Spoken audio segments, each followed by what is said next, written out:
Okay, we're continuing with Chapter 10 in the statistics textbook. In this video, we're going to go through the second section, which talks about the graph of averages. Okay, Figure 3 is the graph of averages for the heights and weights of the men age 18 to 24 in the Haynes 5 sample. The graph shows the average weight for men at each height and is close to a straight line in the middle, where most of the people are. Okay, so let's take a look at Figure 3. Okay, so what this is you've got the Haynes 5 study, these men age 18 to 24, with like hundreds of different men, and there's this scatter plot that plots the height and weight of the men. Each data point corresponds to a single man, his height and weight. Now, but what's been done here is they've come to specific heights, either exact heights or maybe some small interval or around a height value. So maybe something like this. Right, so this is something right below 73. Okay, then what they do is you've got an array of different points that fall within this X range, this small X range, so they have close to the same X value. Okay, but then the weights of all of these points, the Y values, are all averaged, and then all of the points are replaced with a single point at that average height value, right? That's what's been done all along the entire X-axis, and these little numbers here next to each point just corresponds to the number of data points that were used to get the average. Okay, now, but let's go over again why they're doing this. Even though we talked about this in the previous section, I think this can be really confusing as far as, what exactly is regression? What's the difference between regression and just curve fitting? All of this can get really confusing, so I'm going to continue to talk about it multiple times as we go through this chapter and the upcoming chapters. So the whole goal of curve fitting, okay, not regression, just curve fitting in general, is you're trying to find a function, a linear function, quadratic function, whatever, that is most optimum for. So if we brought in a new man that wasn't a part of this study, some new man comes in, okay, and he has a certain height, say 72 inches, we want to make the most optimum guess for what his weight is going to be. Okay, and that's what curve fitting is all about. We can make this guess based on the data we have, and so with a curve fit, you're coming up with a function that's most closely fitted to all of the data points. So not these points of averages. We can think about all of the data points, and it's most closely fitted in the sense that it's giving you the most optimum way of describing how one variable depends on the other variable. Okay, now the most optimum way to do any curve fit, no matter what method you're using, is that, so in a perfect world, you would come up with a curve fit function that would, so if you brought in some new man and his height was 73 inches, then in a perfect world, the guess you would make based on your curve fit for what the man's weight would be, so you take all of the data points that you have corresponding to a height of 73 inches. The more data points, the better, but you only have what you have, okay? And whatever the average of those data points is, that's your best guess. That's the optimum guess. Why would you guess anything else? Yeah, maybe you'd like to have more data points. That'd be nice. But you only have what you have, so that's your best guess. And so the perfect curve fit would be that for any input, you get these points here. For any input, it gives you what the average is, the point of averages for that X input value. That would be the perfect curve fit. Okay, and now, so that's curve fitting, but so what is regression then? What's the difference between regression and curve fitting? Well, when it comes to trying to find the optimum function or formula, that will give you these points of averages. There's different ways you can do this. There's machine learning algorithms that do this. There's like spline interpolation methods where it's actually trying to sort of use like different splines to go from exactly one point to the next. So it's not like a single function expression. It's these like a spline interpolation. There's like Fourier transform methods that make these predictions. Okay, but if to find the optimum curve fit, you're using the correlation coefficient, either the linear correlation coefficient or some nonlinear correlation coefficient, to try and best locate these points of averages, then that's regression. That's regression. Now, what we're going to talk about in a couple of chapters, the method of least squares. And sometimes you'll hear least squares described as just a curve fitting method. Other times you'll hear least squares regression. And the reason is because with the least squares method, we're not directly using the correlation coefficient, but it is kind of indirectly being used. It's being used in kind of a roundabout way. So you could describe it, you could maybe say it's regression, maybe say it's not regression, depending on your perspective. Okay, but like the regression method, the fundamental regression method, as fundamental as it gets, and it's like you could give it the name like the regression method, is not least squares. It's so the classic basic fundamental regression method is, so you're using, let's say the linear correlation coefficient, and all you're doing is you're starting at the point of averages in the center of the graph, x average, y average. Okay, then if the independent variable is x, the input is x, so you know what x is, then you could figure out, okay, well, how many standard deviations is that x value from the center of averages in the horizontal direction? Okay, and then with that, the classic regression method is predicting where the point of averages is. So if we came, this many standard deviations from the average, now the regression method, the fundamental regression method, is going to give us, it's telling us, okay, well, how far up or down do we need to go to get to the point of averages that corresponds to that x value?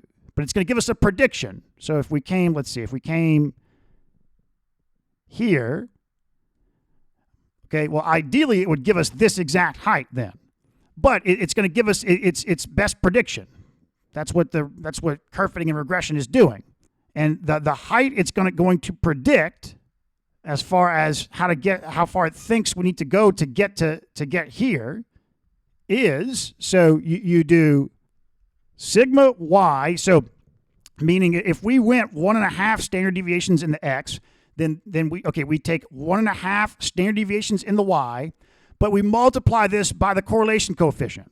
And so if the correlation coefficient is negative, then we'll go down. If it's positive, we'll go up, unless we went a negative number of standard deviations in the x, then sigma y would be negative. And so, but in general, it's just r times sigma y.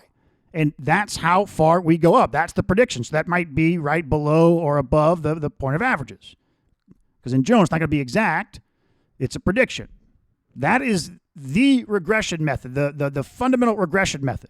Now, what you can notice, though, here is that the regression method, it corresponds to a regression line, right? In like an upcoming section, we're not going to have to go through some derivation of how to get like the classic regression line. We already know how to do it, because we're starting at the point of averages, and we know we have a point, and we know the slope. It's r. It's in the run, it's sigma x, and then the rise is r sigma y.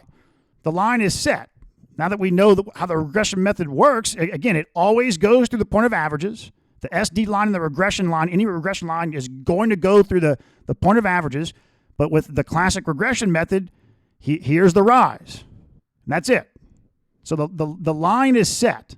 The regression line is now set. The classic regression line, not the least squares regression line, is going to be a little bit different. Okay? And so what you can see, though, here's the regression line. It doesn't go through all the points of averages. It's just giving us its best prediction. Okay. So now, okay, it says the graph shows the average weight for men at each height and is close to a straight line in the middle. So they're saying that all of these data points in the middle here are bunched up, right? Close to a straight line in the middle where most of the people are, but at the ends, the graph is quite bumpy. For instance, the men who were 78 inches tall to the nearest inch had an average weight of 241 pounds. Okay, so yeah, to the nearest inch. So it looks like these columns were a half an inch on each side. Okay, so the men who were 78 inches tall had an average weight of 241 pounds. Okay, this is represented by the point in the figure. The men who were 80 inches tall averaged 211 pounds in weight. This is noticeably less than the average for the men who were 78 inches tall. The taller men weighed less than the shorter men. Chance variation is at work. The men were chosen for the sample at random. By the luck of the draw, the 78-inch men were too heavy and the 80-inch men weren't heavy enough. Of course, there were only 2 men in each group, as indicated by the numbers next to the dots. The regression line smooths away this kind of chance variation. So, okay, in the middle, it's saying where most of the data points were, everything is bunched close to, bunched close together. It's almost linear. That's not always the case. It depends on what the correlation coefficient is. But then they're saying once you go away from the middle, everything gets pretty bumpy. And in fact, you've got here, these men were 77 inches tall, something like that, weighed on average 241 pounds. But then these men who were 3 inches taller on average weighed 211 pounds, which doesn't follow the trend of the data, right? The taller the men, the more they weighed. And they're just saying the reason for this is just chance variation. It's not 100% fact that if you're taller, you weigh more, right? So it's chance variation in that case, but it's also combined with the fact that there's not that many data points here. 2 here, 3 here. Okay, but it also points out how the regression line smooths this issue out, right? So like if you did bring in a new man and he was about 80 inches tall, the regression line wouldn't predict 211 pounds. It would predict like 239, right? Which would probably be a better guess. But in reality, you'd like to have more data points, but that would be a better prediction, right? It smooths this out, this bumpiness, and it does the same thing down here. So the regression line is a smooth version of the graph of averages. If the graph of averages follows a straight line, that line is the regression line. Yeah, so, I mean, well, any curve fit, regression or non-regression, is going to be a smooth version of the graph of averages. That's the essence of what a curve fit is. You're trying to map out the graph of averages as closely as possible. So, but yeah, so like the regression line and really any curve fit, it smooths all of this out. It smooths this out, kind of averages these. All right, but then now it says if the graph of averages follows a straight line, that line is the regression line. Absolutely. They're saying if all of these averages here lie on a common line, well, then that line is the regression line. But that line would be any curve fit line, no matter what the method. If the graph of averages lies on a line, then if you apply any linear curve fit method, I don't care what it is, the line it's going to come up with better be, and it will be, that line. In some situations, the regression line smooths away too much. If there is a non-linear association between the two variables, as in figure 1 on the next page, the regression line will pass by it. Then it is better to use the graph of averages. Non-linearity came up for the correlation coefficient, which we learned in chapter 9. Also, yeah, so, okay, if we come to this figure, so it's the same idea as the correlation coefficient. You have to be careful using the linear correlation coefficient in all circumstances, because we talked about the pitfalls of the linear correlation coefficient. If you have outliers, if it's nonlinear, and it's going to be the same with the regression line, or at least the linear regression line. You have to be careful with a regression line if you've got outliers and like a limited number of data points. But you also have to be careful applying the regression line for a data set that's not distributed linearly, that doesn't correlate linearly. And they just give an example of why that's the case. Would this line here be a good representation of how y depends on x? Not really, not at all. You would need to use some other form of regression, like a quadratic regression. And they're saying that evidence of this would have shown up in the correlation coefficient if you applied the correlation coefficient here. And what they mean by that is, it's like, so, okay, if you applied the linear correlation coefficient here, it would tell you that there is almost no correlation because we've got this vertical symmetry. But seeing no correlation or like a low correlation with the linear correlation coefficient, that's not a bad thing in and of itself. Maybe the data doesn't correlate. We talked about how you can apply the linear correlation coefficient with where the outline of the scatter plot is like a circle or close to a circle. That's fine. Okay, but the idea is where the evidence would have come up is that if you ran your data through like a MATLAB code that tested for correlation with a bunch of the basic formulas from algebra, so like exponentials, logarithms, quadratics, polynomials, etc., then what you'd have seen is something like a lower correlation for linear, but you would see these higher correlations for something like quadratic. So that would tell you, okay, the low linear correlation coefficient is not indicating that there is indeed a low correlation between the data, but it's really more about that the data isn't linear. And so you would look at your results to see what type of regression you want to apply to the data, quadratic, logarithmic, etc. Okay, now let's go through these exercises. The figure below is based on a representative sample of married couples in New York. The graph shows the average income of the wives given their husband's income. So the wife's income is dependent on the husband's income, right? Because it's showing the average income of the wives given the husband's income.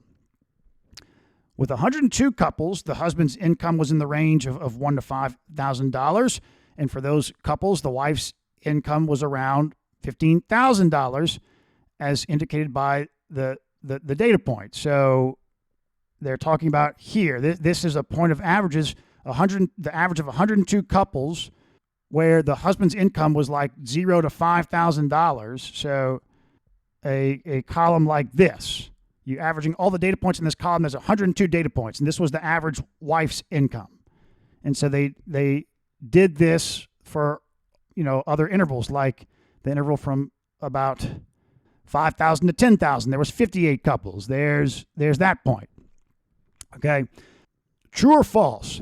There's a positive association between husband's income and wife's income. If true, how would you explain the association? Okay, so yeah, true. The graph of averages, which in general is going to be indicative of the actual graph itself, this slopes upwards. So the higher the husband's income, in general, the higher the wife's income, that husband's wife's income. And the explanation for this is just, people tend to choose spouses with similar educational backgrounds, income levels. People in Hollywood, these rich actors, actresses, etc. They choose people that are making similar amounts of money, similar amounts of stardom. Why is the dot at $127,500 so far below the regression line? So this dot here. Okay, well, this is just chance variation.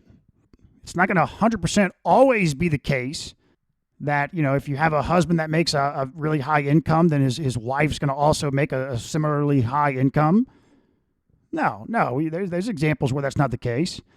But really, mainly, we could explain this kind of close to an outlier here as coming from only having 4 spouses factored into this average. We wouldn't expect to see an outlier type point of averages that corresponded to a lot of data points being calculated in with that average.